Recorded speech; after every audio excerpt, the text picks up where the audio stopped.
Assalamualaikum warahmatullahi wabarakatuh. Kami dari kelompok pendidikan akan mempresentasikan PPT kami mengenai dampak globalisasi bagi pendidikan.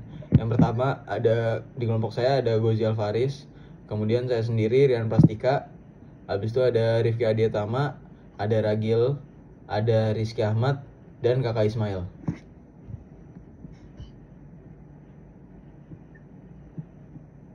Globalisasi. Menurut asal katanya, kata globalisasi diambil dari kata global, yang maknanya ialah universal. Ahmad Suparman menyatakan globalisasi adalah suatu proses menjadikan sesuatu, benda atau perilaku, sebagai ciri dari setiap individu di dunia ini tanpa dibatasi oleh wilayah. Globalisasi belum memiliki definisi yang mapan, kecuali sekedar definisi kerja, working definition. Sehingga bergantung dari sisi mana orang melihatnya. Ada yang memandang sebagai suatu proses sosial, atau proses sejarah, atau proses alamiah, yang akan membawa seluruh bangsa dan negara di dunia makin terikat satu sama lain, mewujudkan satu tatanan kehidupan baru atau kesatuan koeksistensi dengan menyingkirkan batas-batas geografis, ekonomi, dan budaya masyarakat. Di sisi lain, ada yang melihat globalisasi sebagai sebuah proyek yang diusung oleh negara-negara dikuasa, sehingga bisa saja orang memiliki pandangan negatif atau curiga terhadapnya. Dari sudut pandang ini, globalisasi tidak lain adalah kapitalisme dalam bentuk yang paling mutakhir.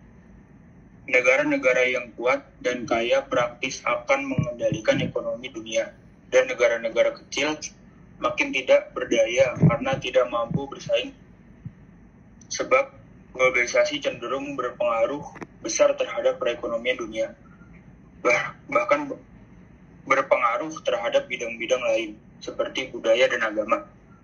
Theodore Levitt merupakan orang yang pertama kali menggunakan istilah globalisasi pada tahun 1985.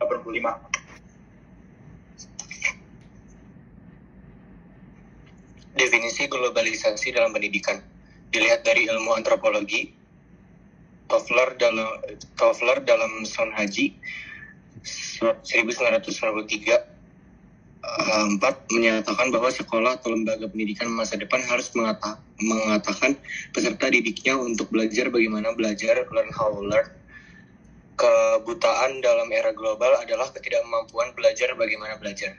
Untuk mewujudkannya, maka disinilah pendidikan harus menampilkan diri sebagai bagian dari tantangan globalisasi tersebut.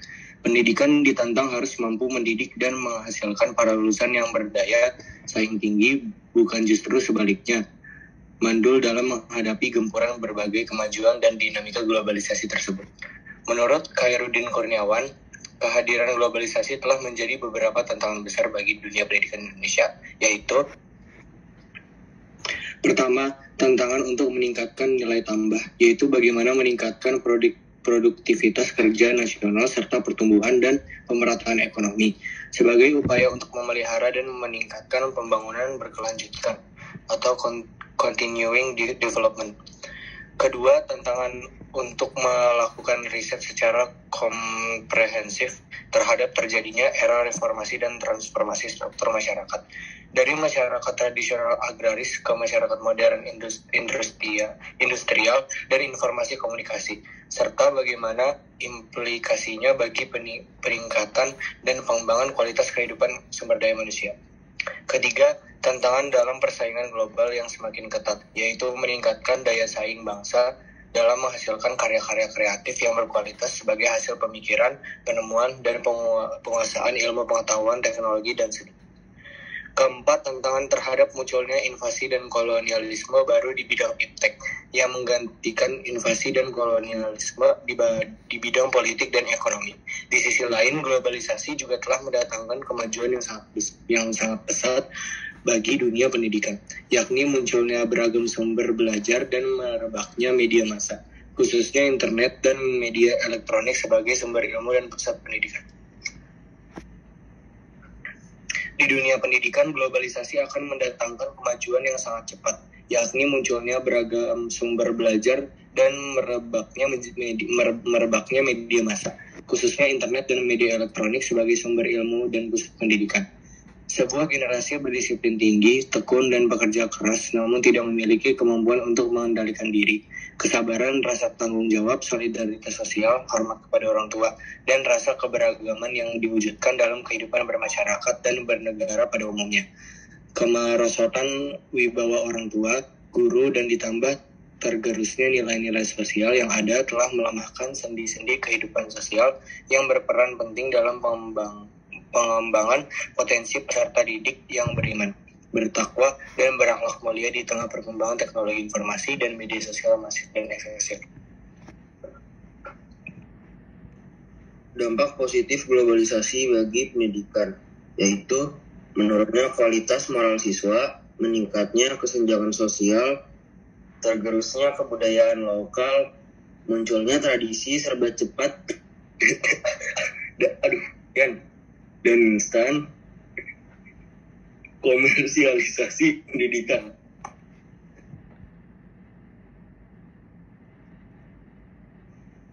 Dampak negatif globalisasi bagi pendidikan. Yang pertama, menurunnya kualitas moral siswa. Yang kedua, meningkatnya kesenjangan sosial. Yang ketiga, tergerusnya kebudayaan lokal. Yang keempat, munculnya tradisi serba cepat dan instan. Yang terakhir, komersialisasi pendidikan.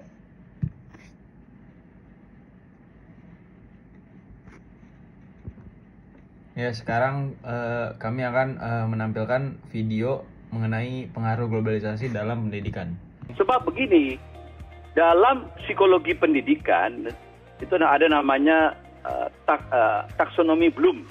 Jadi kalau orang mengerti sesuatu itu ada level-levelnya. Memang level pertama itu mengetahui atau mengenal dulu, dan dia bisa menghafal misalnya apa sila itu. Tapi setelah itu lanjut tahap berikutnya, dia paham apa maksud dari tadi sila 1, sila kedua itu ya, dari teksnya itu ya. Nah, setelah dia paham, dia mungkin bisa mengaplikasikan dalam kehidupan sehari-hari ya. Dan tahap berikutnya, tahap keempat, dia bisa mengevaluasi kapan itu digunakan, kapan tidak ya, kapan itu bisa dipakai untuk membuat kemajuan dalam hidup, untuk mencipta, berkreasi. Nah, itu tahap-tahapannya. Nah, jadi anak-anak muda sekarang, Abdi ya, generasi milenial ini, karena informasi itu sudah banyak, jadi mungkin nggak perlu juga kita mengatakan ke mereka, kalian hafalin Pancasila itu, baca bukunya, mereka udah tahu dari mana-mana kok ya. Nah, jadi tantangan kita ke depan, bagaimana menyadarkan pertama anak-anak muda itu bahwa Pancasila itu penting. Nah, mungkin kita bisa mengugah dengan pertanyaan sesederhana ini. Coba kalian bayangkan, kalau tidak ada Pancasila, di tengah kemajemukan masyarakat Indonesia ketika Indonesia ini mau dibentuk, ada beragam macam agama, beragam suku, beragam kepentingan, wilayah, yang pluralitasnya besar. Kalau tidak ada Pancasila, apa mungkin negara ini berdiri? Sama juga sekarang, coba kalian bayangkan, kalau tidak punya Pancasila, apa nggak mengerikan kelompok-kelompok agama, kelompok kedaerahan saling bentrok satu sama lain. Yang membuat itu bertemu di satu titik ya adalah Pancasila. Jadi Pancasila itu titik kulminasi, dalam bahasa lainnya disebut dengan ideology of tolerance. Jadi sebenarnya dia membuat basis toleransi dari seluruh perbedaan kemajemukan yang begitu besar di bangsa ini.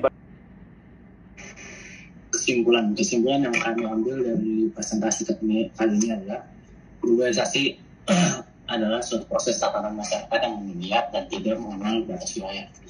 Globalisasi pada hakikatnya adalah suatu proses dari gagasan yang dimunculkan, kemudian ditawarkan untuk diikuti oleh bangsa lain yang akhirnya sampai pada suatu titik kesepakatan bersama dan menjadi pedoman bersama bagi bangsa-bangsa seluruh dunia. Jadi kita harus menyadari bahwa Indonesia masih dalam masa transisi dan memiliki potensi yang sangat besar untuk memainkan peran dalam globalisasi, khususnya pada konteks regional. Inilah salah satu tantangan dunia pendidikan kita, yaitu menghasilkan sumber daya manusia yang kompetitif dan tangguh. Ya, itu saja dari kelompok kami. Assalamualaikum warahmatullahi wabarakatuh.